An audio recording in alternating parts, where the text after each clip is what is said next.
Welcome, everybody. Welcome to the Lewis Centeno Show. My name is Lewis, and today is March 4th. We're just 14 days away to Zack Snyder Justice League. 14 days away. 14 days away.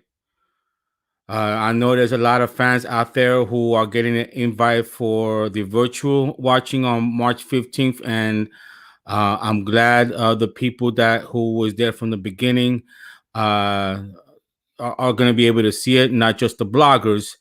I'm so happy that us fans we get to be a part of it, because a lot of these bloggers, a lot of these YouTube shows that were against the cut, I hope they don't get the courtesy to watch it early, because according to them it didn't exist. So, but anyway, I'm not going to be shady like that. So we're just 14 days away 14 days away to Zack Snyder Justice League. Now, I have an awesome show today. I have Christian. I hope I'm pronouncing her name correctly. Christian is going to be joining us in 15 minutes, along with Andre from the Nicotina show, and also Zivervet, who's going to be joining us. The reason I started a little bit early is because last Friday, Fabian Wagner, I was able to interview Fabian Wagner. He gave me 10 minutes. He gave me 10 minutes of his time.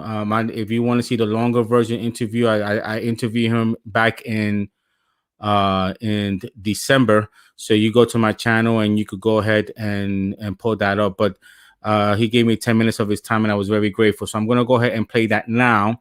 And then when I come back, I should come back with my guest. So again, this video that I'm about to play was recorded last Friday. You're going to hear Fabian Wagner. He has a special message to you fans.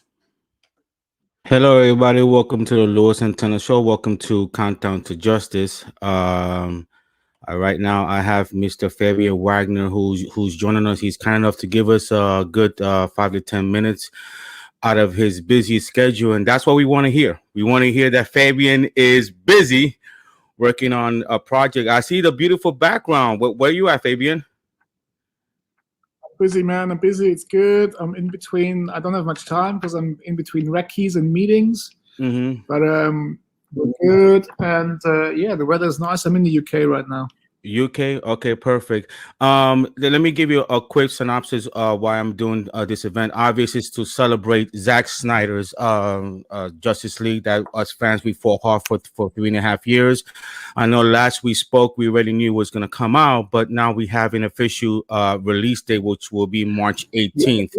So I guess I'm sorry. You losing? Can you hear me better? I'm just losing you every now and then. That's it. Okay, perfect. Okay, where are you gonna be watching the movie? Are you gonna be watching at home, or is it gonna be a watch party? I mean, where are you gonna watch the movie at? I don't know right now. I'm actually, because I'm waiting for my schedule. We're sort of in between doing a lot of recce's, so I might actually be on the road, scouting various locations. So I have to see. Right. So like I was saying, the reason I'm doing this event, I'm not sure whether you know, last year my daughter was diagnosed with type 1 diabetes. So this event is to raise awareness for type 1 diabetes. So and I appreciate you giving us a few minutes of your time. What are you most looking forward towards in the movie, besides obvious, all the hard work that you put into it? What is the most that you're looking forward towards in the movie? Like I said before, I think there isn't any specific particular thing. I'm just really looking forward to seeing the film that Zack always wanted to make, and the film that when I first met Zack, he told me about that movie, and we shot that movie. So, I'm just really looking forward to seeing that. Have you been in contact with Zack as far as any last minute changes and so forth that you did on the movie itself? Yeah, he called me not so long ago, just a couple of weeks ago, and he was telling me how it's all going and stuff. And we had a long chat. We talked for quite a long time, and it was really nice. It was great to hear him. It was great to hear how it's going, and he seemed very happy. So that That's made good. me. Okay. So and again, I want to be conscious of the time, so we only have about a few minutes left, guys. So I definitely want to be grateful that Fabian gave me a few minutes of his time. um what are some of the things that you're hearing from the fans, as far as that they show you the appreciation of your hard work, that really touches you? Because I see it. I see it with you coming out, in shows with different YouTubes. You're taking out of the time coming out, whether it be small YouTube shows or big YouTube shows. Is that a way of you showing your appreciation to the fans, as far as us fighting for the cut?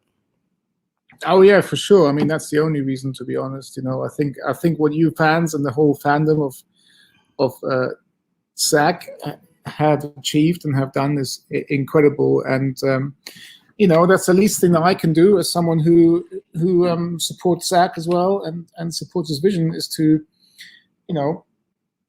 give you guys whatever I can add to it. And so it's great, and I think it's amazing what has happened, and that this thing is actually happening. And it's I find it astonishing what the awareness it has raised. For example, the Foundation for Suicide Prevention, Correct. Shedding light on a lot of terrible things that really we have to talk about openly and try and help each other as much as possible. So it's incredible what this movement has done, not only for Justice League, the movie, Zack's Justice League, but also everything around it. Okay. I'm going to keep it less than 10 minutes, because my wife taught me, in order for you to be a good host, follow instructions. So I want to have you on in the future, and this is the way how to do it. I've got a meeting at 5:30. That's fine. Okay. Now, a little bit on a personal note, do you know anyone, because I want to, part of, again, like I said it before, I want to bring awareness to type 1 diabetes. Do you know anyone personally or associated that has this uncurable disease? I do, actually. A very good friend of mine. He's a producer. He has it, and he's been living it for quite a long time now, but it got diagnosed quite late, and only yesterday the kid of a friend of mine got diagnosed with it. Yeah, it's when my daughter got diagnosed last year, it hit me hard, really hard. On top of that, us four of us, got COVID, so it really hit me hard. And and the education part, as far as type 1, the warning signs, I want to encourage people, to please, watch the video, because it's going to give you insight of what these people go to as type 1. There is no cure. They have to be poking themselves. If they're in better financial shape, they have a device called Dexcom that actually reads the sugar, every 15-20 minutes, the insulin cost, and so forth. So this is why I'm doing this. Do you have an idea, Fabian, when are we going to know, as far as what you're working on? I mean, are you expecting, because the fans are eager, we want to know, we're a big fan of yours. So if do you have an idea when we're gonna know? I can't say it right now. I'm not allowed to say. We're still a way off. But as soon as the official announcement has been made, then I'm sure I'll keep you updated. Okay. One final word. What would you like to tell the fans out there who supported you, supported Zack, supported the work, never gave up on you? Do you have a special message to the fans? What if those who are watching, what would you like to tell them? Yeah, no, to everyone who's watching and who's hearing this some other way, I just want to say, thank you from the bottom of my heart to making this come true. This has never happened before in the history of filmmaking, I think, and I'm not sure whether it ever happen again, but we'll see. But I think it's just amazing what this movement has done, and the appreciation you've shown to Zack, and to Zack as a human being, but also to Zack as a filmmaker and a visionary, I think is just incredible. And certainly I'll be forever grateful, and I'm sure Zack will be even more so. And we're all looking forward to seeing that movie that we all spent a long time making in 2016, long time ago now. Right. Would you do us a favor, Fabian? Once you have an idea where you're gonna watch the movie, we all know the only social network you have is Instagram. Would you mind telling us, the fans, where you're gonna be watching, so we could have you in mind? Yes, of course, sure. All right. Well, Fabian, I thank you again. I want to be conscious of your time. I want to have you on again. So thank you so much for giving me a few minutes. I really appreciate it. I'm looking forward, us fans, we're looking forward to the project that you're working on, and I'm sure once we know, we're gonna give you the 100% support that you deserve. So thank you so much for joining me, for giving me a few minutes. Thank you very much, guys. Thank you, Lewis, and stay safe and take care, and good luck to your daughter, and we'll speak again soon. All right. Thank you so much, Fabian. Thank you so much.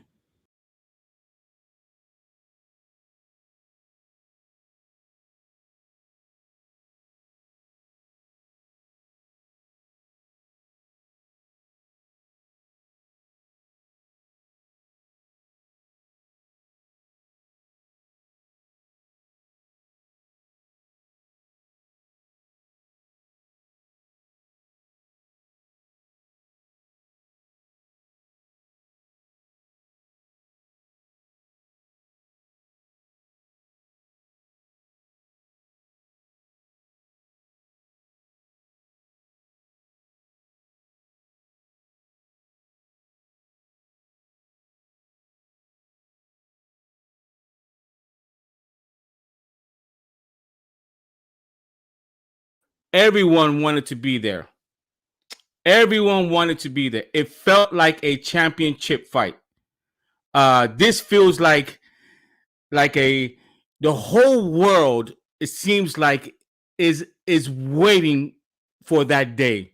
I know there's a few fans that got it, that got the invite to see it early. I keep checking my emails to see if I get one. But if this feels like, back in the 90s, where Oscar De La Hoya had a big fight, Felix Trinidad had a big fight, Mike Tyson, Evander Holyfield in the 2000s, when Manny Pacquiao and Floyd Mayweather, back in the 80s when Hulk Hogan fought Andre the Giant. This feels like, that's what it feels like. The buzz, there's a buzz in the air. So I do see my three guests in the background. So first of all, I'm going to bring in Miss Okuna. Hopefully I'm pronouncing her name correctly. Am I pronouncing your name correctly? Yes, Kirsten and then Akuna. Yeah. Okay. Well, it's so nice to meet you. Thank you for joining me. Now, before we get into discussing the movie, you're from Peru? You know what? My father is from Peru and half of my family is from Peru. The reason I asked that is because my wife, she's Ecuadorian. Okay. So then you guys are neighbors. That's the first time anyone's ever asked me that. And actually, I have a great aunt who her first name is Miriam, but she was like a pretty popular singer from what was told to me, like back in Peru. Oh, okay. And I never really grew up a lot with my father's side of the family, so it's more or less the past few years have really been me. Like, I gotta tell you, Facebook and just the internet has been such, like, it really helped me reconnect with the whole other side of my family. Yes. Yes. Tell everyone a little bit about yourself. Where what you do, and I could tell you are ready because you have that Zack Snyder Justice League Look at this. sweater. We got this. We got this going. This is the best hoodie. Let me just tell you, this is the best hoodie I've ever purchased. It's just really comfy. But sure. So I'm a correspondent at insider.com. I've been working with Business Insider since 2012. And I've been at all different parts of the company. I write about entertainment. I write about DC, Marvel. I used to write a bit about Star Wars. The Walking Dead is something that has been near and dear to my heart since that show had started. But I was covering a lot of the cons, San Diego, New York Comic Con, more New York Comic Con because I was always New York City based. And yeah, Batman was my first love as a superhero. I grew up watching Batman the animated series with my younger brother and my grandfather every day after school. And so yeah, I'm really, really excited for this 4-hour Snyder cut. I'm also from New York. I'm from Brooklyn, East New York. Nice. I lived in Yeah. Queens for 4 years. So yeah, very familiar with New York City. Where in Queens? Is it Forest Hills, Regal Park? Where in Queens? Like right over the Queensboro Bridge. I was on the border of Long Island City in Queens. So I can say it now because I don't live there anymore, but like right off of 39th Ave, basically. Oh, okay. So you're a Batman fan. I'm a Superman fan. It's all love. Okay. And who besides Batman? Who do you like? Superman? Yeah, you know what? It's so funny because whenever the conversation about Man of Steel comes up, that's actually a film that I really, really liked, and it's one that I will throw down for, and I will go to bat for because I really there are so many people who had. I think most of the reviews were using the same one word. They were saying that he was brooding. And I was like, no, I think you guys read this movie wrong. I was just like, that's right. Go tell them, girl. Right. I was like, if I was born with like super alien powers where I could go and see people looking like skeletons, I would be scared out of my mind too. And I thought that it was a really fresh perspective that Zack took on the Man of Steel because he wasn't Superman right then. I had always felt like if Christopher Nolan didn't go and make his Batman trilogy, I thought that a great second name for Man of Steel would have been Superman Begins, and that's what I always say to everyone. That's not bad. That's not bad. I want to bring in I'm going to bring in Andre. He has his own show, and he's also a huge Batman fan. Just a little bit. Kristen, it's nice to meet you. I love your sweatshirt. Thank you. You guys have such nice setups. I'm actually just like I'm quarantining at a friend's apartment right now, so I don't have any background right now. Well, thank you for saying that. But yeah, no, I'm really excited for this movie. It's coming out March 18th, and I couldn't be more excited to see all the stuff that we're going to be able to see in this movie. And there's so many scenes already that we just haven't seen yet, and we keep seeing sneak peek or trailer after trailer of scenes that we didn't even know existed. And so it continues to do that. And here comes Ryan from Hey, what's up? I was like, what's going on over here? Yeah. I'm on. Okay. You're on. Okay, so it looks like he also has his Zack Snyder's shirt. I have my Air Jordan shirt. I'm saving for, but I do have the release the Snyder Cut book by Sean O'Connell. Yeah. I mean, I love the art on the cover. That's really nice. Yeah, no, it's really cool. Yeah. Really okay. cool. So we want to ask you a lot of questions from a critic's standpoint. When you look at a movie, Mr. Kuna, what do you do? What do you do as a critic? Do you learn the character? Do you just watch the movie without studying the character? Because the reason I asked that, we see a lot of critics that watch movies. For example, when the Joker first came out, this critic said that she didn't like the Joker because they portrayed the Joker as a mental narcissist ego maniac, and I'm like literally screaming on top of my lung and says that's the Joker. So when you as a critic, how do you judge a movie?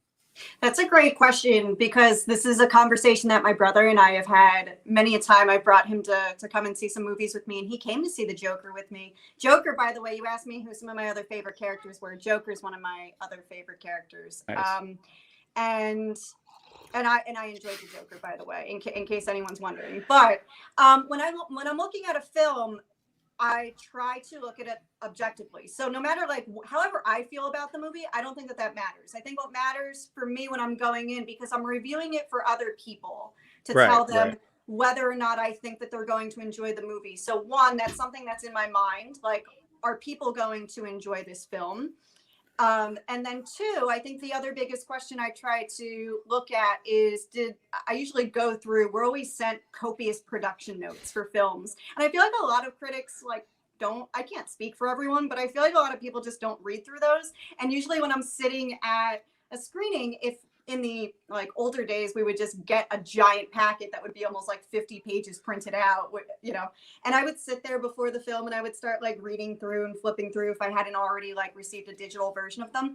But the second question I always ask myself is, did the director succeed in did they succeed in what they set out to do? And usually, that's outlined in the production notes, and they'll give you, what the movie that they want to deliver. So I'm like, did they deliver on the movie that they set out to give us? Wow. I'm gonna also afford my guest the opportunity, because we want to ask you as far as critics, because obviously as fans, we see a lot of, and again, I don't mind a critic giving an objective statement or an opinion about a movie, but when it gets personal, and you could tell it gets personal, because when you see the critics and the bloggers all saying the same thing, saying the same thing, to me, I'm saying to myself, that has to be coordinated. How can 50 people or 100 people say the same exact thing, and this is not making sense? So that's why obviously, I know you're a big Zack Snyder fan, so we're gonna dive into the Man of Steel, the BVS, and so forth. But I want to allow also my guests the opportunity, to ask you a question as well. So I'm gonna let Andre. Well, so how long have you been doing this, being a critic for? Yeah, no, that's a great question. It's so funny because, I'll have my brother and other people will refer to me as a critic. I feel like my job is just I do so many different things. I wear so many different hats, and that's one part of my job. But I guess I've been reviewing films probably since 2012, since I started at Business Insider. I wasn't reviewing as many to start with. I don't think I was really heavily reviewing as many films until 2015, 2016. But I did do Man of Steel back when that had come out. So I guess almost a decade. So that kind of helps how old I am. Yeah, you look great. We're doing the math right now. Hold on. Yeah, we're doing the math right now, and we'll have a number in just a second here. Here it comes now. Yeah. Go ahead, Ryan. So I used to go to press screenings, media screenings. What I loved about them was I could go in with an unbiased, it was fresh. I didn't really have to listen to anybody. We just stood in line, waited with the other people. We had our little tickets or whatever, and it was awesome. So in going to a movie beforehand, has there ever been a movie where you're like, why am I still sitting here? This is I'm only sitting here so that I can do the review and then be done with it, or give it the shot that it deserves. And then on the antithesis, has there ever been a movie that's just totally blew your mind, almost just going in, you think it's going to be it's a decent movie or whatever, but you were really surprised by how well it was made, or how it captivated you. Ooh, I'm gonna have to think about that second one. The first question. Can you remind me of the first question again? I'm sorry, because that was very long-winded, Ryan. I mean, come on. Yeah, I'm so sorry. Hey, she's trying to listen in. God damn. I'm Okay. sorry. I love the sound of my own voice. So, So can you let me give you the short Eloquently. version, the abridged version. the abridged Okay. the Cliff So, Notes. was there ever a movie that you only stayed because you were there for the review? And if you hadn't been there for the review, you've been like, let's go. I have a few things that I want to say off of that. One, I'm glad that I can say, I think I can say no. Although I will say the one that just popped into my head. I remember when I went to go see Need for Speed, I was really disappointed by the end of that because I was really hoping that I'm a big Fast and Furious fan. Also, like I will ride or die. I don't care how silly those movies get. Like I'm on that. So you like the new Batmobile in the Pattinson movie? I'm sorry? I said, so you like the new Batmobile in the Pattinson movie? Because it's Like a very muscle Fast and car, Furious, muscle car, like, yeah. you know, inspired. I'm just gonna trust the process for now before I make Right, I won't right. make like any knee-jerk reactions. I kind of, it's the same like when we saw Jared Leto's Joker for the first time. Yeah. And I was like, oh well, but anyway, no, for the most part, there's never been a movie that I've gone to where I've been like, I don't want to be here anymore, or I'm just here because I know that this was assigned to me. Because one of the nice things about working at Insider has been that we always try to find the balance or the marriage of like, where do my interests lie and where do the fans' interests lie? And if a lot of people will cover exactly what they're into. And so if there's something, that is of more interest to someone else, like they're going to cover that instead. I never ever going to review something like I actually, it's funny that you asked this because there are times where I've gone to movie screenings, and one of them was Justice League, the original Justice League in 2017, and this is something that always sticks with me. It's a bad movie. I knew the moment that I sat down at that press screening, there were critics in that room who already had like those you could tell, because as soon as they sat down, they were like, oh, you're here for the Just Ice League? And I was like, why are you even here? Like, clearly you already have some bias against the film. Right. And like, if I ever got to the point where I felt that jaded, or I felt like I just had a certain attitude, I was like, that's when I know this is not the right job for me anymore. And so I try to keep moments like that in my mind when I'm going to screenings, because I'm like, if I ever feel that way, like I should not be doing this. Yeah. Right. Exactly. And then to the second question that you had, gosh, that's so tough. There were two moments that just like popped straight into my mind. There are probably other ones. I will say I know one of the worst movies I remember ever walking out of that I wished was not terrible was Jupiter Ascending for me. I think that's probably the most I've ever wrote. That's a rough one though. That's a rough movie. It looks so good in the trailers.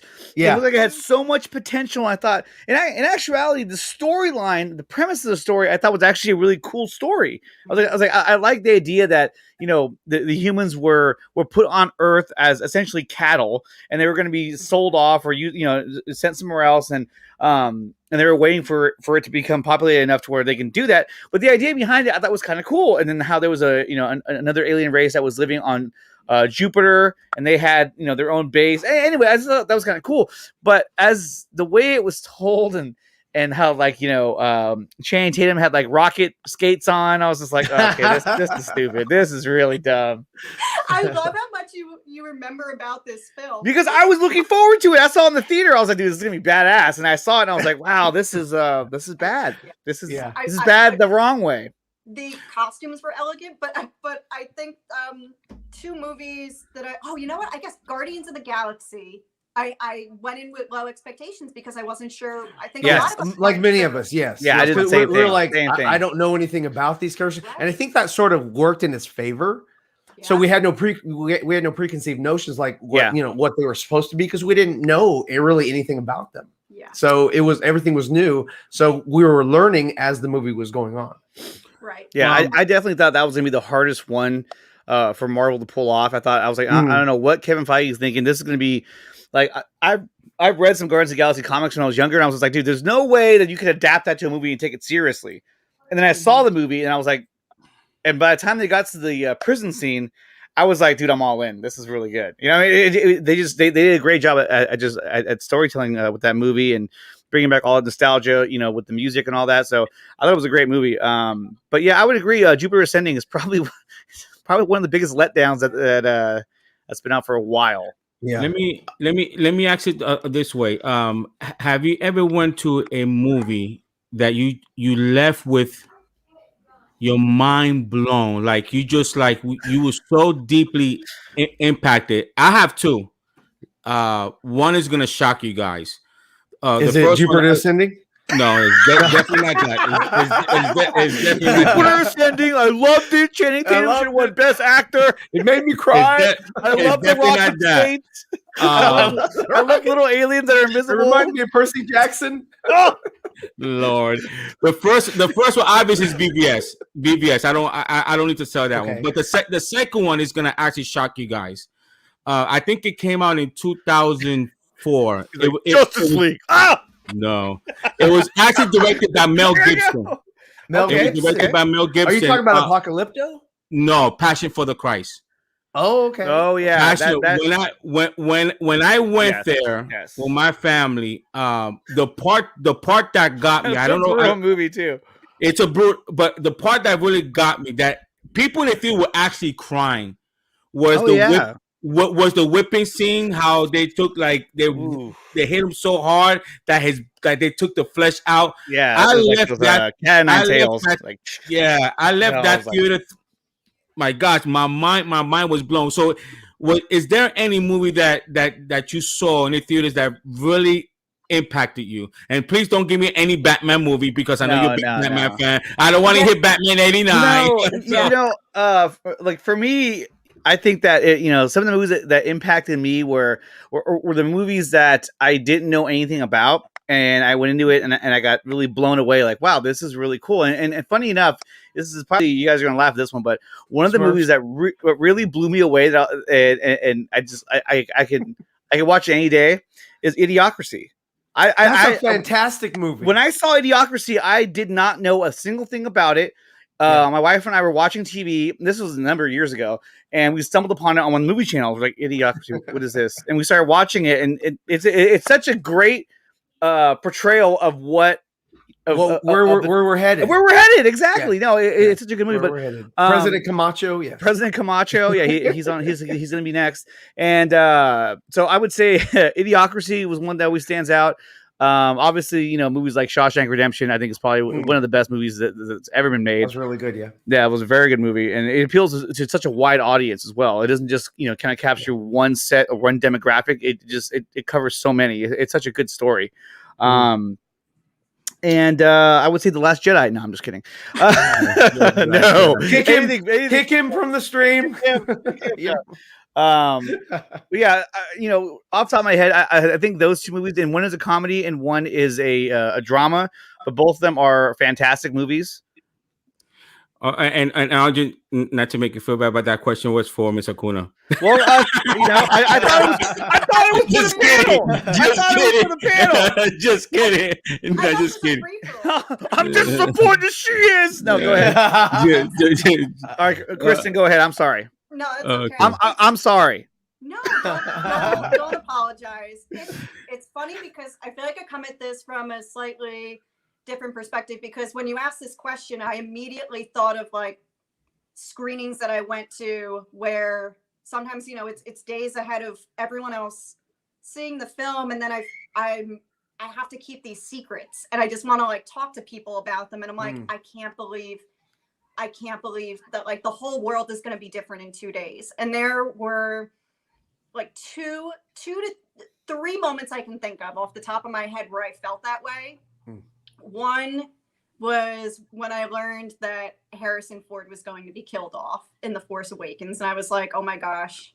The funny thing about that is he'd been wanting to get killed off ever since 1982. Yes. Because it wasn't Indiana Jones. Yes. Because that's his title role. So he was like, I don't want to share, I don't want to be a co-star. I want to, I'm the star. Yeah. I'm sure make you a star. Oh, yeah. I'm sure he only came back to TFA if there was, the opportunity for him to do another Indiana Jones movie. Which, we've been waiting for this fifth Indiana Jones movie, and I hope there's more monkeys. Right. I try to Aliens. Aliens. From my The mind. continuation of the aliens. Oh man. We find out what happened with the meerkats or the groundhogs. The groundhogs, yeah. We're gonna see where the flying saucer flew to. You know what I mean? Like, I was Uh, like, when that thing lifted up, I was like, what am I watching? Like, what just happened? It was Like, Close Encounters of the Third Kind. It was Steven it went Spielberg. from like, He was okay, like, yeah, this is remember this? tolerable to all of a sudden you're just like, okay, now I'm watching a flying saucer and it doesn't even look very good. Like, all right, well, That is it is what it probably- is. It is that what it is. probably is one of those few films actually where I was sitting there at a screening, Indy 4, where I was just like, how much longer is this going on for? There And you where go. are we going? But Rogue One, I was able to bring my brother along to that. He's a Star Wars fan, and we had no idea about the Darth Vader reveal. And when that moment happened, I remember he was with me, and he was like, "Oh my God, I think they're gonna do it. I think they're gonna do." I remember him kind of like he knows like.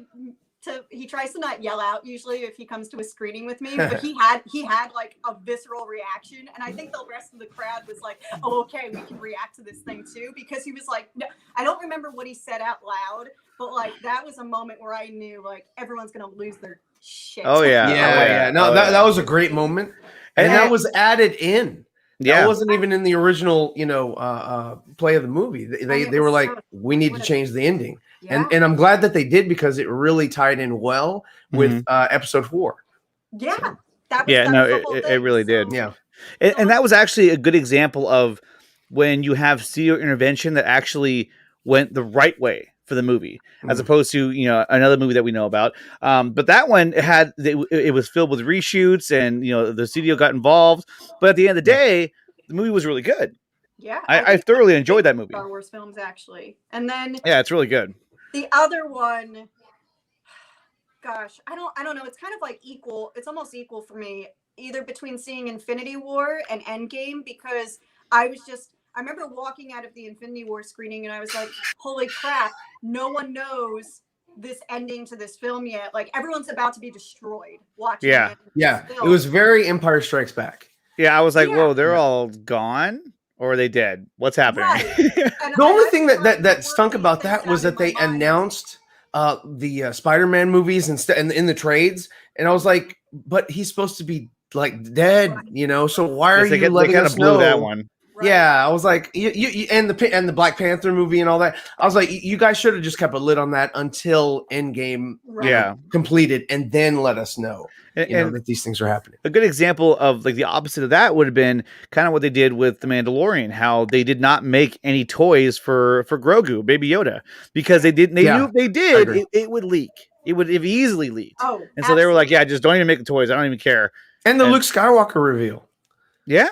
Yeah, that too. That was another one that, and that was very interesting because I saw a lot of people do it online, but I saw that it mirrored the Rogue One Vader, scene. But it was very similar. How Luke was just like mowing down all the Dark Troopers or whatever, and I was like, that's kind of poetic.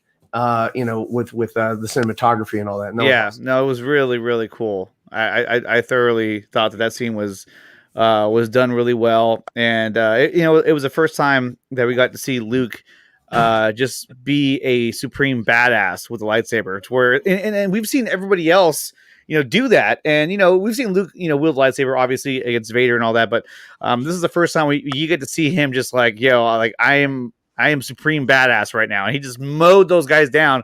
And those Dark Troopers, throughout, in that show, they were like unstoppable. They were getting ready to fight them, and they knew like we're gonna die. We're gonna die. T-800s. Terminators. The Terminators. Mr. Okay, you don't have to tell us who, because obviously I don't want to know, but why so much hate for Zack? I don't get it's where's the disconnect? It's so funny because I actually had called my brother and I were on a call earlier today. Like clearly this is like the 5th time I've at least brought him up because he's like just one of my best friends. And we talk about everything together, everything nerdy together. Like we're gonna watch Justice League together, like that when it comes out.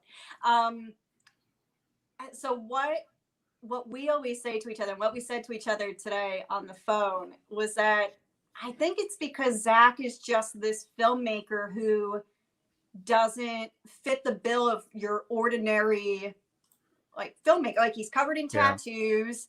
He's very in touch with the fans. I think he goes against the studio grain. And I think because he's just like doing his own thing.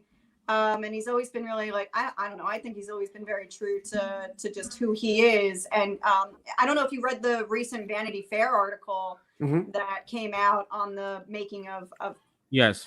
Zack Snyder's Justice League with Zack. He basically said that, you know, Warner Brothers, this is how this conversation came up with my brother and I, because Zack had basically said Warner Brothers came to him and said, hey, can we just release that 4-hour like rough cut that's like sitting on your computer? And Zack was like, absolutely no, for 3 reasons.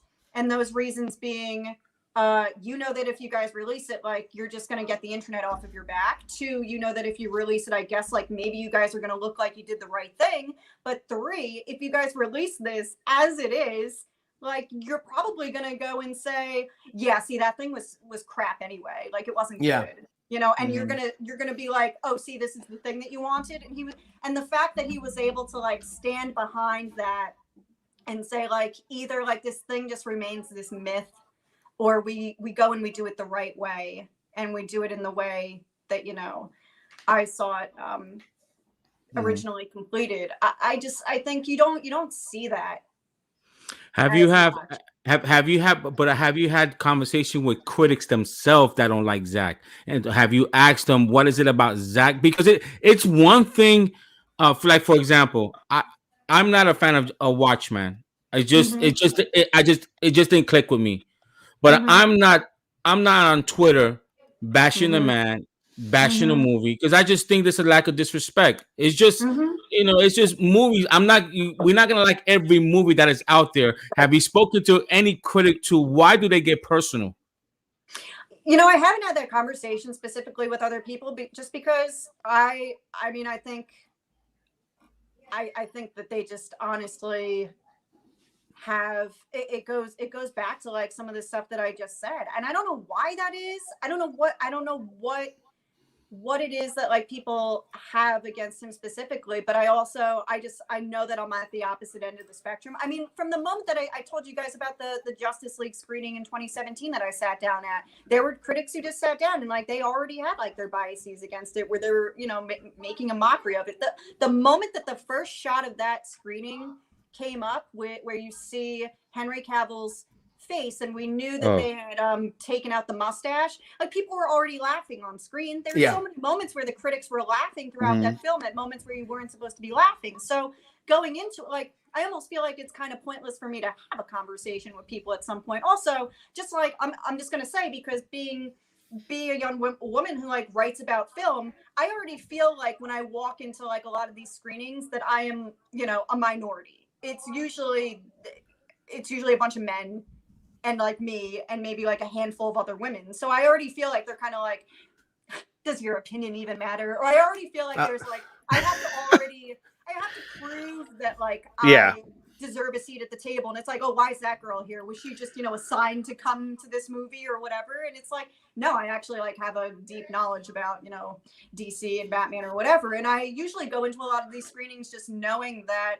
that's probably how people perceive me. They probably think I'm like 5 to 10 years younger than I actually am, and I'm like, well, I'll just use that to my advantage then, and I'll just sit and I'll listen to what all you guys are saying, and gosh, it's awful, you know. I'm gonna give it to Ryan and Andre. I've talking to you for about 30 minutes, and you know your stuff.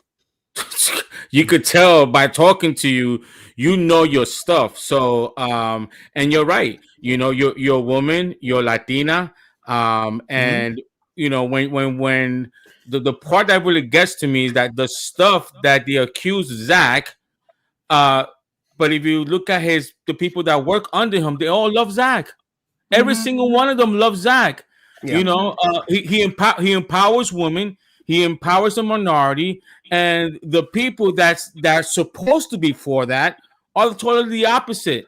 So you're right. I mean, I can imagine being a Latina, a woman going to that area, it shows me that not you're strong. You must be a strong, level-headed person, and in order for you to go there. So that's why I kind of I was reading about you. I did little like little research. I'm like, well, she looks like an honest critic. She looks like someone that I could have conversation, because it's okay to critique movies. It's okay, that we could agree to disagree and not attack the director, not attack the people on there. And I think that's what's lacking nowadays. That we just could sit down and have a good heated debate, but walk out. Hey, good debate. I mean, I just don't get it. Do you not? Do you agree? Yeah. Absolutely. I actually want to add something right there, because this is something I was thinking about today, where I already had people coming to me just saying, okay, well, all I want to know is like, is that 4-hour Snyder cut even going to be like worth it? Is it good or is it bad? And I'm like, you're missing the point.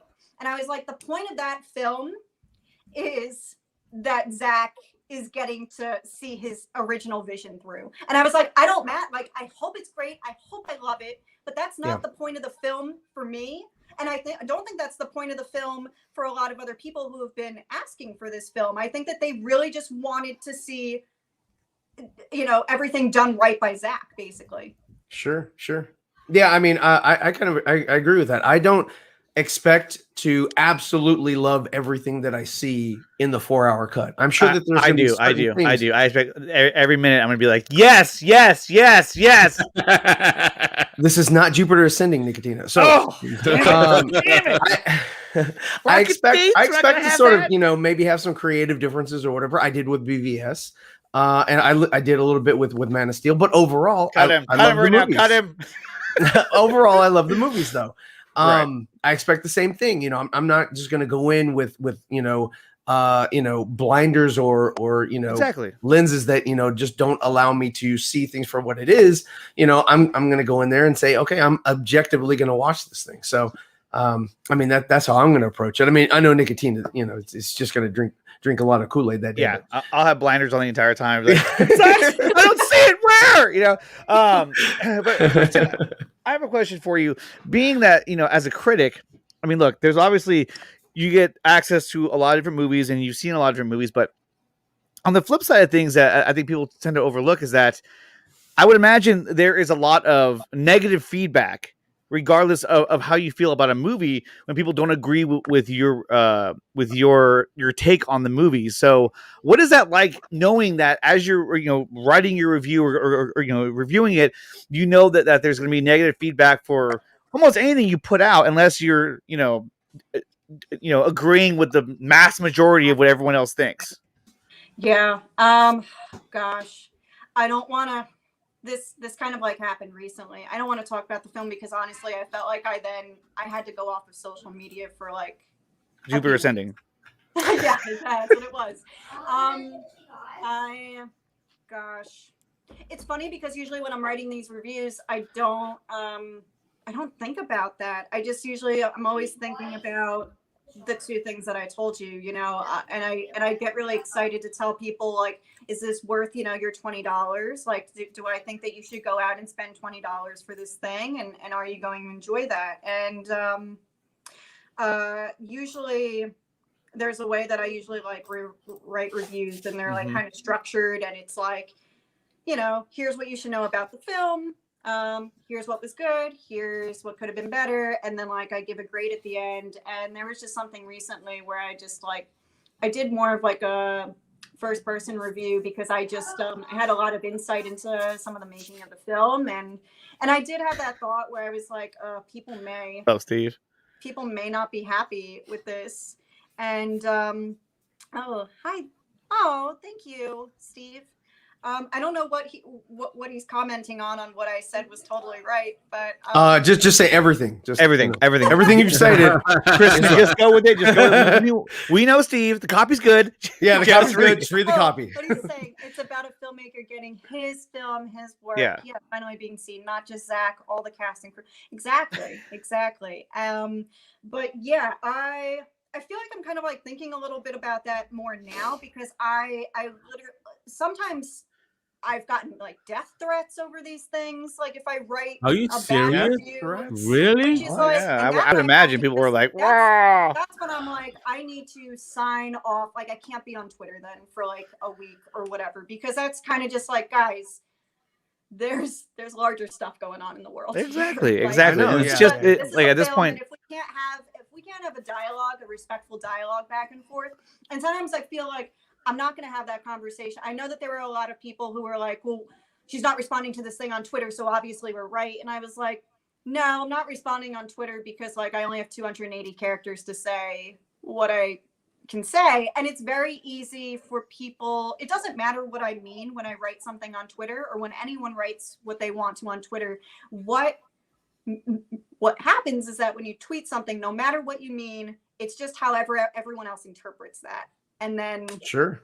they go with it from there. So there were people, I've had people email me about specific reviews, and if they don't agree with something, or stories or whatever, and I'll respond to those people if they email me sometimes. And if, they're not saying, if it sounds like they want to have an actual conversation, actual dialogue back and forth, like 9 times out of 10, I will respond to those people. And what I have found is that usually we'll have a nice dialogue back and forth. And sometimes those people will like apologize or whatever, and they'll be like, oh my gosh, I'm so sorry that I. it's like they just want that interaction, and once you give them that interaction, they're like, oh, okay, it really wasn't so bad. But I'm sure that's for some people. But still, I can only imagine like you write a review, and then like right off the bat, you're like, oh, here we go. What's this? Someone's like, you're stupid. It's like, okay, well, that's not really that's not smart. Come on. Sometimes you look at the people who respond to you on Twitter, and I can tell right away if it's like someone who just made a bot account, if it has 0 followers or whatever. And then I'm like, exactly. Well, I think that they're trying to like egg me on. So I'm like, it's not worth. No, it's all about attention. Yeah, they want to draw your attention to their lunacy, and that's all it is.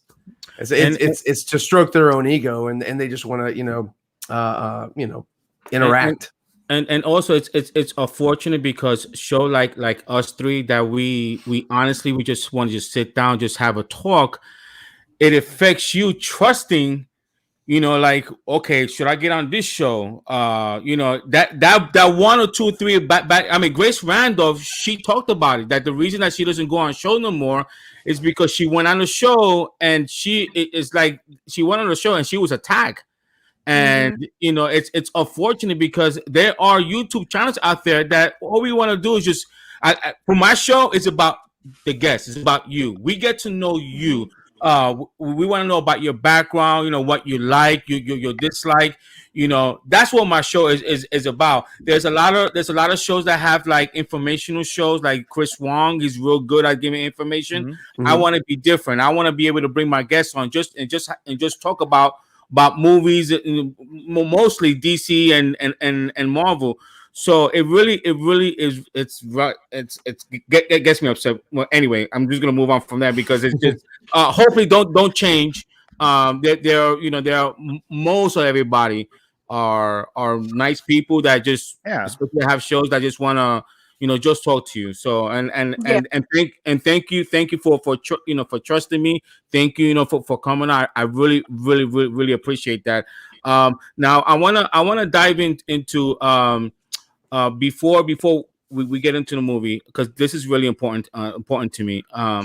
Obviously I'm doing this event because it's a 3.5 year victory. Everybody did something. Whether you tweeted, whether you sent a letter, whether you donated, we all did something to get that movie released. The second thing, the reason I'm doing this is because to raise awareness of juvenile diabetes. Anyone who is watching, please, last year my daughter was diagnosed with type 1, and it really it's serious, man.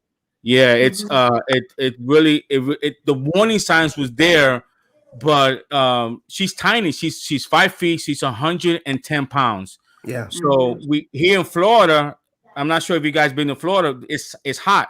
So when we went, and this is what back in 2019 November, we were sharing. I went with another couple, another family, and the bedroom in the second floor. The bathroom was in our bedroom. So she came in to use the bathroom like about 10 times in the middle of the night. And I kind of find that strange, but I chalked it up to 100 degrees weather in Florida, drinking a lot of water, maybe dehydrated. And then it took when the country shut down and she was having the same symptoms, and dawned me to ask her. I asked Jasmine, when you go to the bathroom, what color is your urine? Now people may ask, well, why are you asking that? Well, when you drink water all day and you go to the bathroom 10 times, the water's supposed to be clear. The urine's supposed to be clear. It was dark. That concerns me. So she went to the doctor. She came back with type 1, and it's just it's really been a hard battle. So like I told everybody, from the beginning, I'm actually gonna auction this. I'm not sure if you guys see this. Oh, nice. Ooh, It's a nice Prototype. Yes. It says. And I do want to give acknowledgement to Tony. He donated this for the event. So I'm gonna, guys, just go to the link there. Donate anything that you can. Don't look at the amount. Here in Florida, if everybody donated $1, you times that by 20 million. That's already 20 million. So, but just donate anything that you can. So I wanted to get that out of the way because it really means a lot to me. Mm-hmm. Definitely. It really means a lot to me. So now going back to so did you see Batman? I'm assuming you saw Batman 89, right? You saw Batman. Did you see? She's like, what's that? Oh no! Here comes the negative reviews. The reason I asked, did you see Tom and Jerry, the movie that just came out? Yeah. I saw it. I didn't get all the way through it, but I know the part where he goes and like puts up his arms. That's Batman 89. That's Batman. Yeah. They pay homage to Batman 89. Yeah. Okay, who is your best Batman? Gosh. Oh, this is a loaded question. My answer is Bruce Wayne. There we go. Can I say Kevin Conroy? Like I feel like I've just grown with Kevin That'd be Conroy. good. Hey, he's a good Batman. No, he's definitely a great Batman. And you know what? Earlier, when you first came on, you mentioned how you used to watch the animated series. Exactly. It's funny because like I used to watch that every single day when I would come home from school. The first thing I would do, go watch Batman the animated series, and it was on every day. And it was such an incredible series, and now it's on HBO Max, which is even better. It still holds up to this day. It's still a really good show. And I think for a certain generation that was something that was a constant in our lives, where it's like you come home and you watch that. It was always on. Yeah. Well, there was that constant, but then also like if you were playing the Batman video games like Arkham, Yeah. he was voicing the character. He was the voice. Yeah. Yeah, I'm gonna have to. Yeah, I think I'm gonna stick with Kevin. So. And I know Andre's a big Batman fan. Who is your best Batman? My best Batman was Ben Affleck. Ben Affleck? Yeah, that's a silly question. No, yeah, Ben Affleck. Ben Affleck is without a doubt my favorite Batman, and then next to him, or second to him, would be probably Michael Keaton. Ben Affleck is definitely number one, and there are days that I struggle with Michael Keaton and Christian Bale, but I tend to lean towards Michael Keaton because I thought he played Bruce Wayne so perfectly, the way he portrayed Bruce Wayne. So I thought he did that well. And what about Ryan? I've never asked you this. Who's your favorite DC character? Oh, Superman. Superman? Oh, yeah. Finally, I've been getting all these Batman You're looking for a Superman. Yeah. No, I grew up on one. I grew up on Chris Reeve, and I watched that, and I watched the Superboy series where they hired this guy that was man.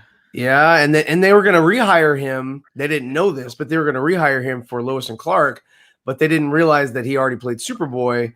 And so they were like, no, we got to go with the other guy. I forget his name. Welling? He was no, not Tom Welling. Lois and Clark. Dean Cain. Dean Cain. Yeah. They went with Dean Cain instead. And that Terry I watched Hatcher. that for a little bit. Terry Hatcher. Yeah. She was. That was a good show. That was a She good was show. a good I like that Lois. one. She was a really good Lois, actually. Yeah, I thought she I was liked her. really good. Yeah. Now, So- why do you like Superman? And I'm gonna ask the same question to Andre and to Miss Acuna. Why do you like Batman? What is it about Superman that you like? What about Superman? I like what he stood for, and I liked how Chris portrayed him, and it made me, want to be from in my own life, just sort of emulate, what Chris was doing. When I interact with other people, so he was very much a role model, a TV role model for me. So that was him, and Luke Skywalker were like the two that I kind of like gravitated toward, and they were sort of my heroes on screen growing up. And Andre, why do you like Batman? I like Batman because at the end of the day, he's a human just like you and us, but he puts himself through the most extreme situations and circumstances and he pushes himself to his absolute limit every time he goes out. And I admire him for the fact that he is just a human, but he gives it everything he has, and pain and all of that is just something that he has to repress and push down, because he's not a superhero like these other guys are, who are invincible or have superpowers. No, he's a man who is extremely intelligent, who is a martial artist, and he's the greatest detective. He's the greatest detective ever. So that's why I like him a lot. I just love that he's a real person and that he's one of us. And so it makes it, to me, it has a bigger connection because he's human. He's a human being. Mm-hmm. Like, So you like him through and because he's through. human. That was what you drove home, was that That's why I drove home, is that he's human. Yeah, he's human. Got it. yeah. And you, Miss Acuna? I feel like I'm gonna get like slightly a little deep. One thing I will say, I really like that I've always admired that he was a self-made superhero, but I think a lot of it, because look, I grew up watching this with my brother as well, and like my grandfather, and I think something that I always admired about Bruce and his journey was that he grew up, without his two parents, and I grew up largely raised by a single parent, and then like my grandparents. And I think being able to see someone who kind of picked themselves up by their bootstraps and who was able to persevere and pushed and pushed and pushed to become, this symbol for Gotham City, it kind of helped growing up to be like, it doesn't matter what your situation is. Obviously Bruce Wayne was rich, but like it helped to see growing up that even if you didn't have like both of your parents necessarily in your life, that shouldn't impede or prevent you from becoming whatever it was that you wanted to be in life. And as far as for me, the reason I like Superman, because he represents like the Messiah figure. It's more like the biblical, like how God sent His Son to the only world, to the world, and just like the dad sent Superman to the world. There's a lot of similarities between Superman and the Messiah figure. So, and what Ryan said as well, that he's what he stands for. So, right now, I know something happened with Kristen. What questions do you have for me? Oh no, she's back. Hey guys.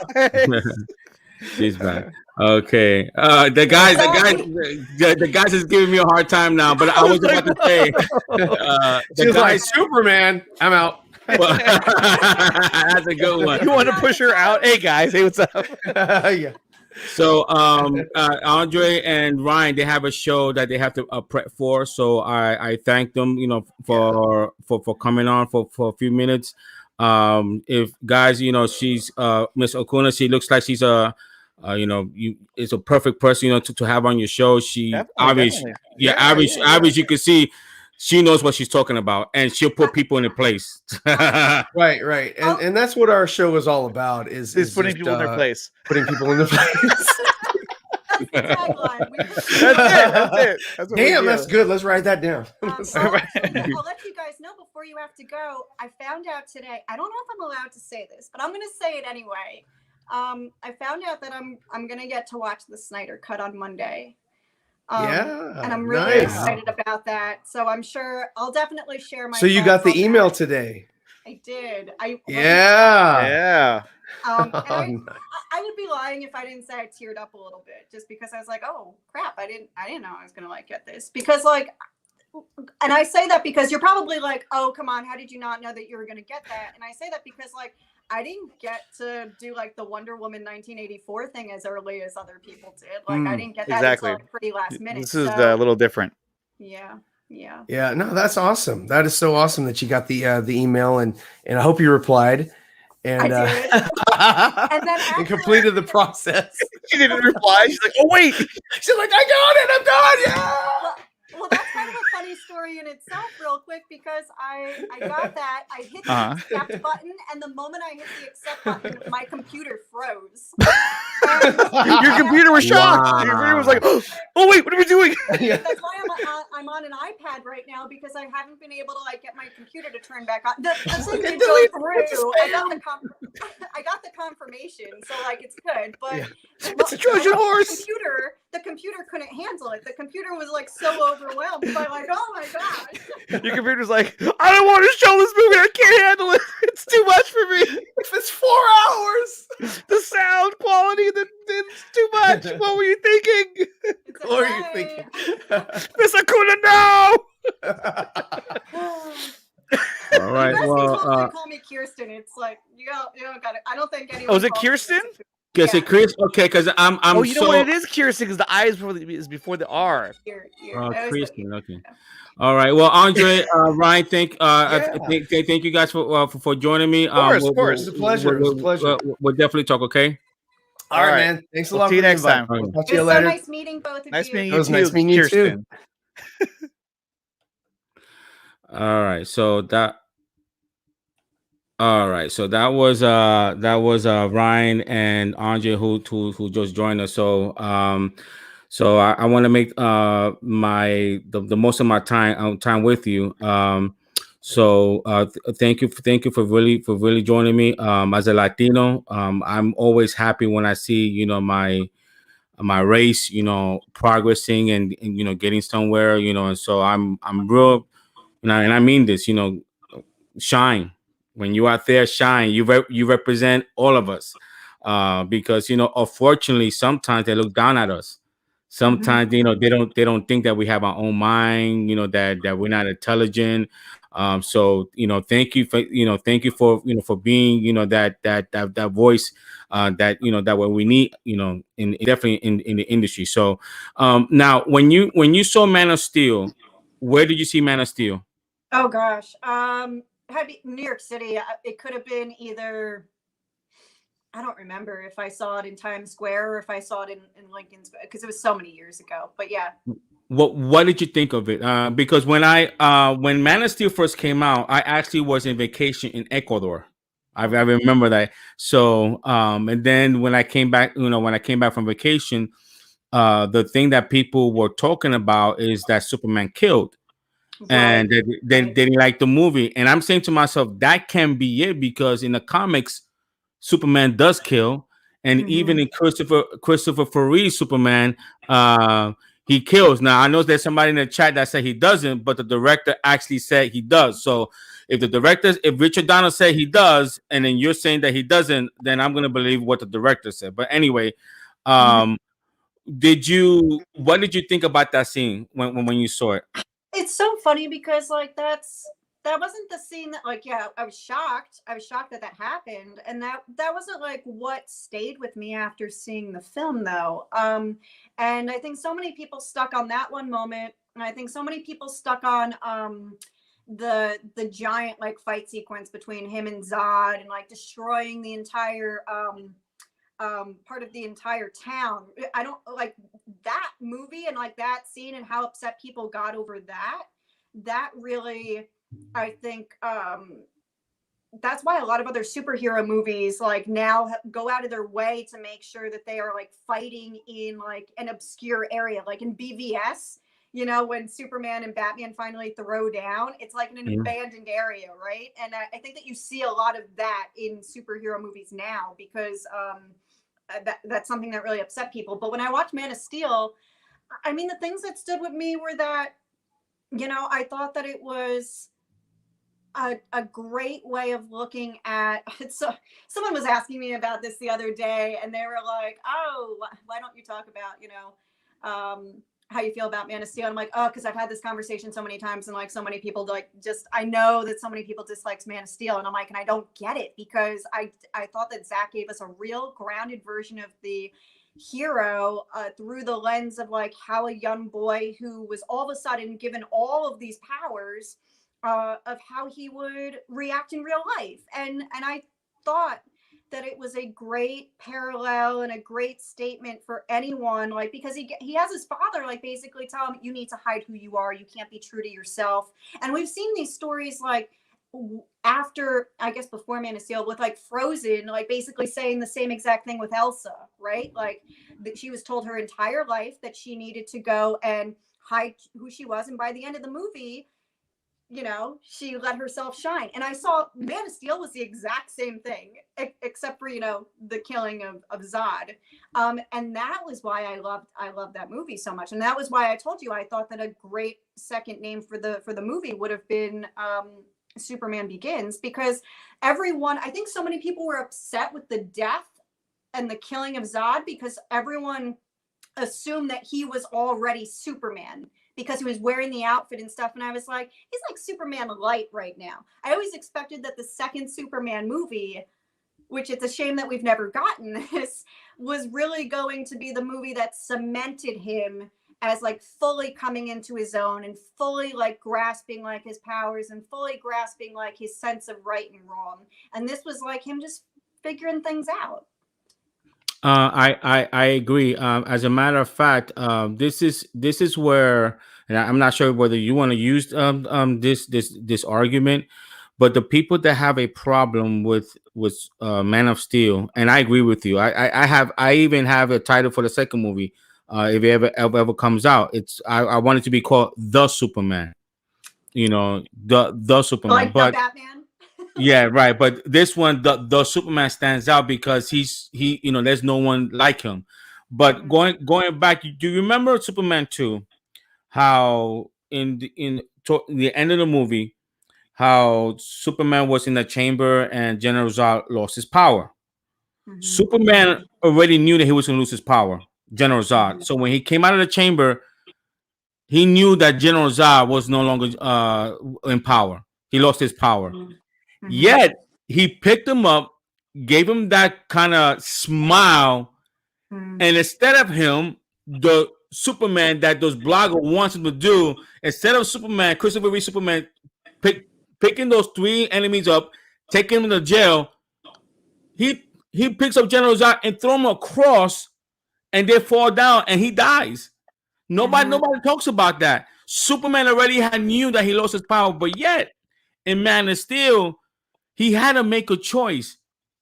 What do I do? Do I let that's of my kind kill these innocent people? Because he already gave him an ultimatum. Either me or them. He was presented with that choice. As a matter of fact, when he killed General Zod, if you watch what happened after that, he screamed in pain because he just killed somebody, and it's like it devastated him. Like he didn't want to have to do it. So that's the part that when I saw that movie, I'm like, wow, it's really a deep movie. Now BVS, I think everybody will always remember where they were at BVS. Where did you see BVS? That one, I was at the Lincoln Square Theater in kind of like uptown in New York City. And I actually remember, like, because I think that I was having a hard time getting a screening for that. So maybe that was already telling me what I should have known.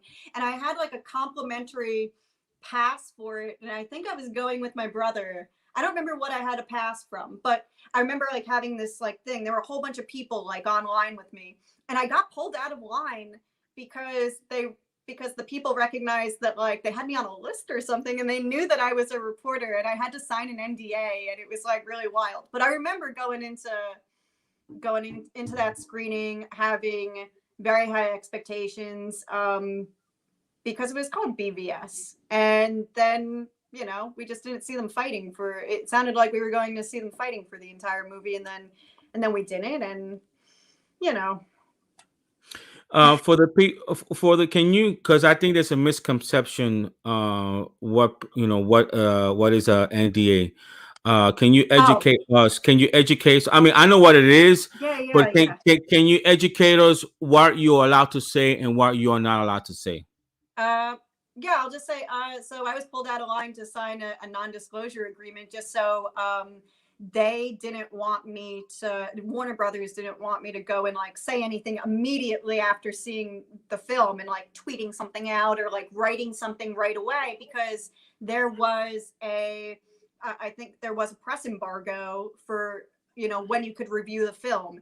And it definitely, that press embargo did not lift until I'm going to say like at least maybe 2 days after the screening that I was at. So like they didn't want me to go and write about it, before Variety or Hollywood Reporter or whatever, just because I was going into that screening. So that's why I had to sign this piece of paper to basically be like, you can't talk about this film until this day, Okay. Because to me, everything went downhill with the relationship between Zack and the studio was about a week before BVS was released. Now, what happened a week before? The score, Rotten Tomato.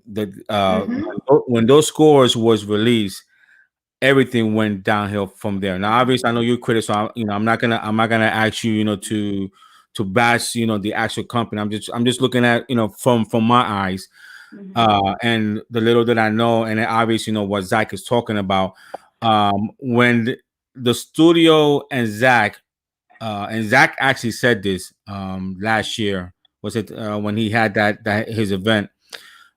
He had to change a lot of what he had planned for Justice League because of the backlash that they received. Yeah. So I think from there, I think that's where everything went downhill. And I think it was unfair for the studio to ask Zack to make $1 billion movie on just his second movie, when Marvel, their first two movies, they made about $800 million, roughly. I think a little bit over. Zack made 1.5. So if they would have let Zack stick to his story, then I think it would have turned out better for them. Now did you, when you watch Justice League, were there whispers that was not Zack's cut? Were you hearing whispers from other bloggers, from other writers, from other critics that the movie was changed? Do you remember? Oh gosh. I mean, I think we knew at that point, like what the cut that we were watching in 2017, we knew that Joss Whedon had come in. Like I think that maybe there was a question of like how much of this stuff is Zack's versus how much of this is Joss's. And I feel like, gosh, it's hard to know like right in that moment, but I felt like there were lines while I was watching the film where I could definitely be like, I don't think Zack would have ever put that line in the film. You know what I mean? But like I'm thirsty. That's a dumb line. Yes, that's the one. I actually had written that down if you were going to ask me about certain things, because like Amy Adams' face during that moment, I'm just like, why are we saying this? Like that's such a gross line to hear. Yeah, there was that. There's like the awkward dialogue between Batman and Superman when he's like, he says something to the effect of, well, you don't really like me or whatever. And Batman's like, well, I don't not. And then he never even finishes the sentence. And I'm like, what is this writing right here? So, there were obvious things. I mean, we know that the red, I don't remember when we found this out, but we knew that like the red sky was not Zack's. because he talked about that last year, and he's like, the red sky is gone. I think that it is kind of remarkable that he's never watched this version of the film. I'm just reading this comment. Warner Brothers being scared about how BVS was deemed too intellectual. That wouldn't surprise me, honestly. I mean, I don't personally know, but that wouldn't surprise me. Yeah. And you know why that doesn't surprise me? I was watching the commentary on Joel Schumacher's Batman film last month, I want to say. Batman Forever. Huh? The Batman Forever. Yeah, Batman. I was watching Batman Forever, and early on in the commentary, he said that he wanted his Batman film to be a completely darker, like a year one Batman, and he was kind of like reined in by the studio after they did so many Batman films, and they were like, the feedback that we've gotten is that we really need something that's more like lighthearted and family friendly, and we need you to make more vehicles so that we can sell more toys. There was this very specific word that he used. I would have to find the tweet, but I tweet about it because I thought it was so bizarre, and I just tweeted out some of the video. But yeah, that wouldn't surprise me at all, because back in the 90s, they were already kind of shooting themselves in the foot, because they had something really great with 89 Batman, and then you had Batman Returns, and then by the time that we got to Batman Forever, it was just there was way too much studio input. And I think anytime that the studio is saying way too much, you got to just trust. You have to have some sort of trust in the talent. And you were talking about the expectations for this film for BVS and Justice League hitting $1 billion. I mean, absolutely. I used to write a lot about box office when I first started at BI. Those are films that without a doubt should have hit $1 billion. Just because of the characters and the brands that you have right there, far more recognizable than Guardians of the Galaxy or even Iron Man at that time, because of how much you've just seen Batman. If you look at the top lists of the most sold superhero toys year after year, I know Spider-Man's always number one, but then you have Batman, Superman in the top 5. No, it's Batman. It's between Batman and Spider-Man. Lots of times Spider-Man does come out on top because the kids right. They gravitate to him. Right. Now, as a female, because I've had this discussion with a lot of people on Twitter and so forth. So let's just pretend you're an actress right now. Let's just pretend you because you remember that scene in Justice League where Flash is on top of Wonder Woman? Yes. Right. Yes. Okay. That scene bothers me so much. So a lot of people say, well, that's part of their jobs. She's an actress. And I'm like, hold on, wait a minute. Okay. That's not the point. So let's say, for example, I'm a director, right? And I give you a script. You look at the script. You get to decide whether what's in that script, whether you want to do it, yes or no. Whether it be sexual things or not sexual things, or even stuff like that. You as an actress, you have the final word to decide whether you want to do that or not. Once you say yes, I'm okay with that. Now, if the script I give you is just a PG movie, or let's say PG-13, right? And you say yes, and they fire the director, and I come along and tell you to do something that did you not agree to, isn't that kind of messed up what they did to that lady? Because it wasn't Gal Gadot that was on the floor. It was a body double. So explain to the audience, as a woman, how would you feel if that was done to you? Won't that make you angry? Won't you feel kind of degraded? Yeah, look, I had made a note of scenes from the movie that made me really uncomfortable. You brought up the other one with Amy Adams. That moment, here's the thing, that moment of the film, it adds nothing to the story. And none whatsoever. And that's why I had such a problem with it. If it I could never see in my mind how something like that would add to the story anyway. So I didn't get it. It was it wasn't even a second. It was such a blip that like it was barely on screen. So for me, it was like, why do we even need this? And yeah, I think that it is like looking back at it, it does not. I forgot that that scene was even in the film. And I was like shocked to see it when I was revisiting the movie between like last night and this morning. And I was just like, I can guarantee you that scene is not going to be in the version of the film. Like even without having seen it and not knowing like what's going to be in it, I can guarantee like there's no way on earth that scene's going to be in the film because yeah, it is a bit degrading. There's no reason for that scene in the film. There is no reason, but again, I'm mostly look at it that is not fair to the actors or actresses when you sign up, when you see a script, right, and you agree to that script. If somebody else is going to change that script, especially when it comes to like, let's be honest, those were sexual jokes. That's not what you sign up for. Now, if you see the script and that's on the script, and you agree to it, that's something else. You saw it, you say yes to it. But if it was changed without your approval, that's why I have a problem. And to me, you know what the Snyder Cut stands for? To me, is more than a movie. The reason the studio did not want this movie to get out is because all the garbage that took place. They knew that once this movie was ever released, the truth, what happened in the set was going to get out. And that's what happened. And yeah, that's a lot of what we're seeing right now. I'm actually interested in, because I've been thinking about this too, since I don't know if you watched the IGN Fan Fest interview that Zack did. But this ends on a cliffhanger.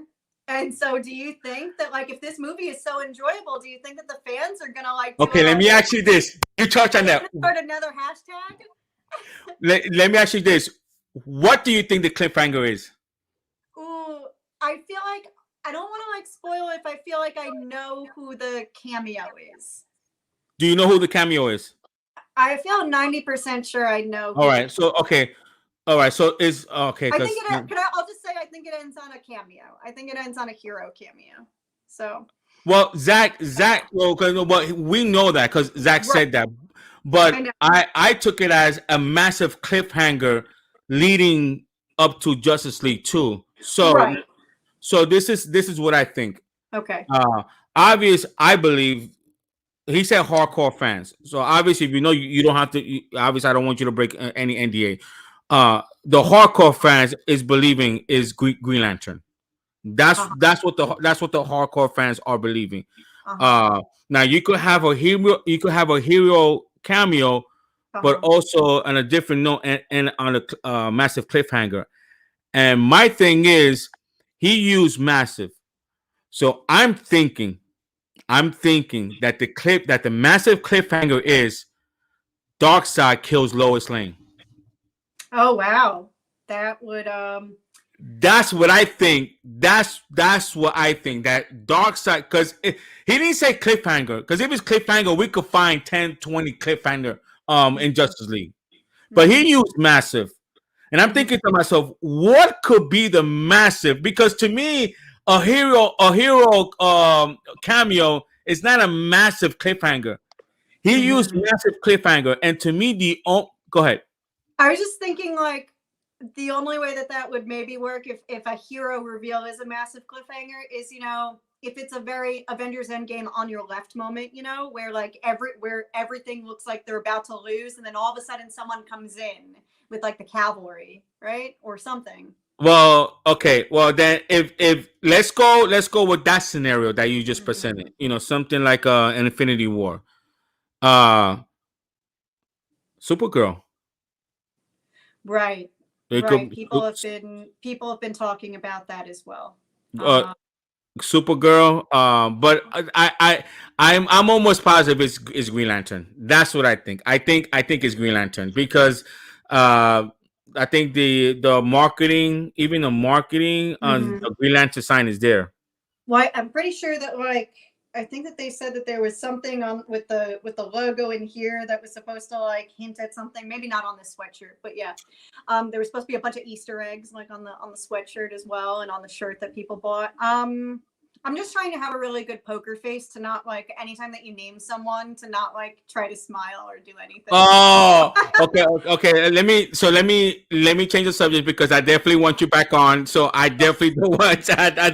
I don't want you to get you We in can trouble. talk So again after and then be like, okay, it was okay. So whatever. okay. Now, do you think we're gonna get a Justice League 2?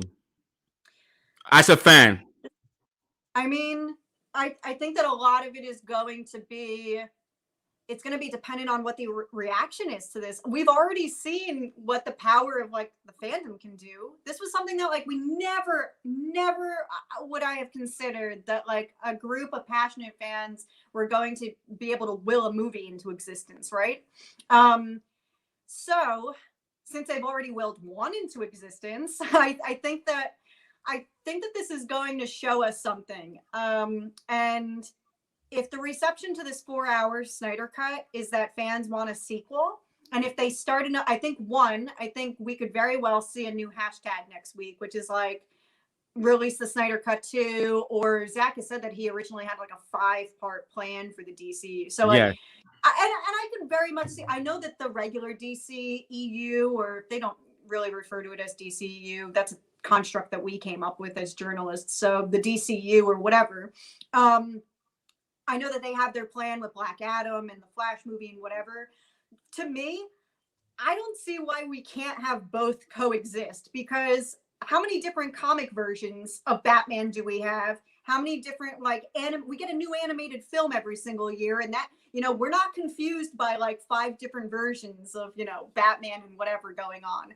So for me, I wouldn't mind if we saw Zack's vision of DC continue alongside whatever Warner Brothers is doing right now, because we're smart enough, the audience is smart enough to be able to understand that what's going on in the DC Arrowverse is different from what's going on, and all of that. Whether or not it's going to happen, I think that's going to be dependent on the reaction that fans have next weekend. And I think that it won't only show us whether or not we could potentially get more in this universe. I think it's going to then show us Warner Brothers is going to sit there and think, well, shoot, should we do something with like the original Suicide Squad movie? Should we do the Air Cut? Should we do is it worth us revisiting other films, right? I actually think it's going to be released. Thinking about this, you might have other studios thinking about this as well. I actually think eventually the Air Cut is going to be released, definitely, for sure. Now, as a Latina, how did you feel when you saw Sasha Calle with that expression? Because I was so touched. It really like it really touched me. She has nothing to do what's going on between Ray Fisher and Warner Brothers. Nothing to do with it. And it's unfortunate that whoever told them to leak that tape, it's unfortunate that they did that, because I believe they took some of the spotlight off her, and people, unfortunately putting her in the middle of what's going on. I just want her to shine. I just want her, let that Latina shine.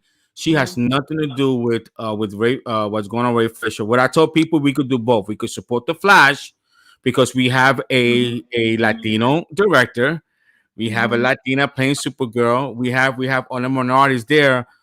But also, we could support Ray Fisher by making the Justice League, Zack Snyder Justice League, the most successful movie that HBO will ever see. That's how we do it. But how did you feel? I like the way that you're like spinning that, where it's like, I like to look at the positive in things, and it's like that's what you should be focusing on. Like, how do you elevate Ray Fisher's work while also elevating, Sasha Calle. Not putting down while elevating Sasha's work as well. And honestly, when I saw that video, I'm so glad that they like did it so that Andy was the one revealing it to her, because that was just such a genuine reaction. I think it's one of the best like reaction videos to like someone learning that they were cast that I've seen in a long time. I can't remember like the last one that I've seen, but no, it's like, it's exciting. And you're always going to have people who are like, you know, you're always going to have haters, and people who aren't happy with like certain casting decisions. I write a lot about Disney as well, so like we saw this after the Little Mermaid casting, and it's like, guys, like, we can have whoever be Supergirl, we can have whoever be, you know, the Little Mermaid. Like I think it's really important, because like growing up, I watched a lot of like soap operas and stuff growing up, and I watched a lot of I mean, I was even watching like Justice League, the Justice League animated cartoon and stuff, and you just don't see, sometimes you just don't see people who look like you. I watched all these Disney princess movies when I you know, was growing up, and it's not until now, like I just watched Raya and the Last Dragon last night, and I was like, wow, I wish I had a film like this when I was like growing up, because it's one of the first Disney films where I saw 2 female leads, and like you really don't even have, there aren't a lot of men in that film, like, and not that like that's like bad thing or anything, but it's just that like we haven't really seen something like that. So to see Sasha, you know, be in that Supergirl role moving forward, I don't know, it's just a good feeling, you know. Right, guys. I want to be conscious of Kristen's time. So I'm gonna give about 10 minutes. Because I've learned that you know, sometimes us Latino, when we invite into somebody's house, and we be there at 9, 10, 11, 12, 1 o'clock, and they like yawning, you know, like time to go. So part of being a good guest is, or also being a good host, is be considerate of the other person's time. So I definitely want to be considerate of your time. Now going now, when we let me now, what is it that you do for I know you're a co-responder, so do you go, are you allowed to go to like other shows? And for example, um let's just say Godzilla versus King Kong, right? I think 3 days before, let's say, the embargo is lifted, are you allowed to go to other people's show and say, hey, you know, you don't give the movie away, but you says you thought that the movie was good, but you know, like you give a honest opinion without giving the movie away, and you give it a thumbs up or thumbs down. Are you allowed to do that? As long as I have to go along to whatever the review embargo is. So if I'm told that like the review embargo is, you know, 3 days before or whatever, then like I just have to go along with that. And I don't know what the review embargo is right now off the top of my head for that film, but that is something that like I had the trailer for in advance, and I was like, well, that thing looks cool. So yeah, I mean, the short answer is yes. Yeah, okay. Because I would definitely would love you, you know, to come on, you know, and give us a, you know, whatever, you know, whatever is allowed for you to give a review, for you to give on a show, and just say, you know, thumbs up and you know, thumbs down, you know, I will go see it. Yeah, I think Kevin McCarthy sometimes does that, you know, like he goes on, you know, he just gives a synopsis, you know, like, you know, he stays within the embargo or the parameter. So I definitely will love that. Now, are you a big King Kong Godzilla fan? Are you gonna see that So movie? I knew that you were just gonna ask that. Like, I'm not the biggest King Kong Godzilla fan. I've watched everything that Warner Brothers has done since they rebooted the franchise. I liked the first Godzilla. The second Godzilla, I think I was kind of like on, and the King Kong movie, like I had enjoyed. I think that it's kind of interesting that like I don't think a lot of them are coming back though. Like we're not going to see Brie Larson, we're not going to see Tom Hiddleston. I'm sure we're not going to see Samuel L. Jackson. So I'm kind of interested in like how they're, you know, following. I think Kong, that period of time happens in the 70s. I think. I think in the 70s. Okay. That makes sense, I guess, as to if they're going into the present. I'm not sure. I will have to double check that. The only reason I say that is because I want to say that I heard Nixon's name in Kong, so I think Nixon's was in the 70s. Okay. The year, the decade that I was born. So, if people want to support, like support your work, what they can do. Obviously, we want people to follow you, but also be respectful. You don't mind having a good debate. You don't mind having discussion. There is a block button, so you can block, so I you can block. everyone who usually follows me on Twitter, because it's a lot of Walking Dead. It's a lot of Walking Dead fans because I'm always live tweeting the show every Sunday, and I know a lot of people usually just go to me like, "Oh, that show is still on," and I'm like, "Well, that's a whole other conversation." But yeah, I'm on Twitter. It's my first name, last name, so it's Kirsten Acuna at Twitter. And I'm usually pretty responsive to things, but I always tell people like, just be kind. It's the easiest thing that you can do. And if I see that like if I ever see that someone isn't being kind to other people in my comments, like I usually jump in and I usually like try to dissipate that. But otherwise, you can read all of my stuff on insider.com. And right now, the things that I'm looking at are other than Walking Dead, because that's back right now for 5 more episodes. WandaVision, the finale for that is tonight. So I'm really excited for that. I think I'm going to stay up until like 3 in the morning. I think I have to, because I'm not going to be able to. Maybe I'll try to squeeze in a little nap. But I think I just have to. I have to do it. Like, Hey, check with the insider on the 20th. It's obviously we all gonna watch the movie on the 18th. You obviously gonna see on the 15th. On the 20th, I'm gonna have do you know Sean O'Connell? yeah, I have his book. All right, he's gonna be on. Why don't you come on so we could talk about the movie? If your schedules allow it, you ask your people. If you can, that would be great. That we get to talk about the book, because I'm actually gonna start reading the book, Great. and also about the movie, because I want to be able to talk to you about, was that close as far as the cliffhanger and all that stuff. Yes. So that'd be awesome. So thank you so much. I'm following instructions, and see, I'm a guy that know how to follow his instructions. I know. I appreciate that so much. I would have stayed longer, but I had told you about all the computer issues, so I just wanted to try to figure that out tonight so that I have a working computer for later, which is just, yeah. And I know that like this place is gonna close by like 8 p.m. Otherwise, I would have kept going with you. It's okay. No, I understand. Next time is so if you can just check your calendar. You could let your people know. You could let your people know. Hey, this Lewis guy, he's cool. He's respectful. So he don't he gets the signal when I can't talk about something. So I know all that stuff. So but it would be an honor for you to have to come on the 20th with Sean O'Connell and also Matt from Lightcast. So we all could talk. I know you mentioned something about your comment. I don't initiate, but when I do see like disrespect, like what they all was Zack Snyder and his family had to endure, I go all out. I don't. But those are toxic people. But Yeah. please be safe. Enjoy the movie. I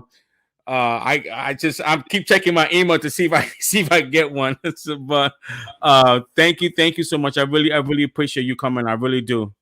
Thank you for having me so much. This was so lovely. And yeah, let me know what time on the 20th you're thinking. I know I do have to watch it with my brother that day. So I will be with him at some point that day to watch the film. So as long as it's not too early in the day, I think we could probably... No. It's probably gonna be like around, no, as a matter of fact, my show starts at 7 p.m. Okay. I think we can probably swing that, but we'll talk. And you could bring your brother on. Let him know that that he's invited, because yeah, absolutely. I mean, if he's a big Zack Snyder fan, if he wants to talk about the movie, it's gonna be, you know what? I'll talk to him about it, because we're supposed to connect and be watching this, and we've been waiting as long as everyone else, and there's no one else in the world that like I wanted to watch it with. So hopefully I can also have Sean's book. I'm gonna finish Sean's book by the time that we all talk, so that would be cool too. Perfect. Well, it was nice talking to you, and we'll keep in contact and get that computer fixed. Oh, yeah, absolutely. Gotta figure out that issue. Stay All right. safe, and we'll talk soon. Okay, you too. Thank you. Bye. All right.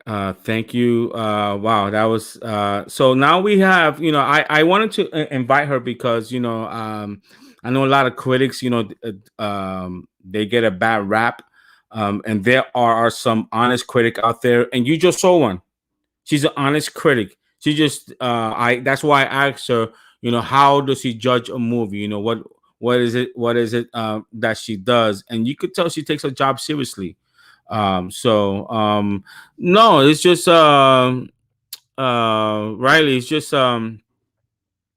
nothing happens. Just people, there were some people that they said they were, they don't got nothing against Sasha Kaye, but they won't support the Flash movie. And to me, I just think that's counter, being counter productive. Obvious, we know what they did with Ray was totally wrong. That was totally Bush League, what they did to him. But I think we could do both. I think we could, support, the and again, guys, this wasn't any Machete call. Any Machete cast Ray Fisher to co-star. So how then we're gonna take it out on him? This just don't make sense. The way what we do it is that we support Zack Snyder Justice League. We support it big time. We support it. We support it. We support it. We make that the biggest box office is that they have to greenlit Justice League 2. And then obviously, Zack won't do a Justice League 2 without his people. He's not gonna do it. So if they tell him everybody's back but Ray, he won't do it. And we all know Zack is gonna win. So but this is how we support Ray. Guys, please hit the subscribe button. Please donate. You never know. If you're the first one that donate on my link, I may send you this. You could be the second one. You could be the third one. Make a donation and you could win this. This is pretty popular right now. Pretty popular right now. So I'm looking forward towards it. All right, guys. Perfect. Guys, Saturday, it's gonna be an interesting show because I'm gonna have the NWO of Will Rollins, Wes Ashley, and Lord Koj to join us for Countdown to Justice. That's pretty good. Pretty good. So they're going to be joining us on Saturday at 7 p.m. Talking about Zack Snyder Justice League is going to be awesome. And then on Sunday at 6 p.m. We have another critic, and his name is The Outlaw, also known as The Goat, and Dave, the Film Junkie, will be joining me on Sunday at 6 p.m. That's right, folks. The casual Batman, Mr. Film Junkie is going to be joining us on this Sunday. Then next week on March 10th, Zod Ryder is going to be joining me, and Robert Meyer Burnett is going to be joining us. I can't wait. Cannot wait. Then on March 13th, next Saturday, we have two Fox News reporter, Ryan Risky. We have Taylor Boozer and Chris Wong is going to be joining us next Saturday. Guys, I'm giving you wall-to-wall coverage as everything leads up to Zack Snyder Justice League. I'm still working hard. I'm still trying to get Zack on. So, Zack, if you're seeing this, please just give me 25 minutes. As you can see, I follow instructions. How much time you could come on, I'll follow instructions. Come on. Ben Affleck, Henry Cavill. I just need one. Uno, one, just one. In any event, guys. Lastly, guys, again, please, the link to my the event that I'm doing for Countdown to Justice, for the Juveniles Diabetes Research Foundation. The link is under the description button. Right when you're watching YouTube, you hit that arrow down, you're gonna see it there. Please, I'm asking you, please, just $5. Again, you could be the first one, second, third one, you win this.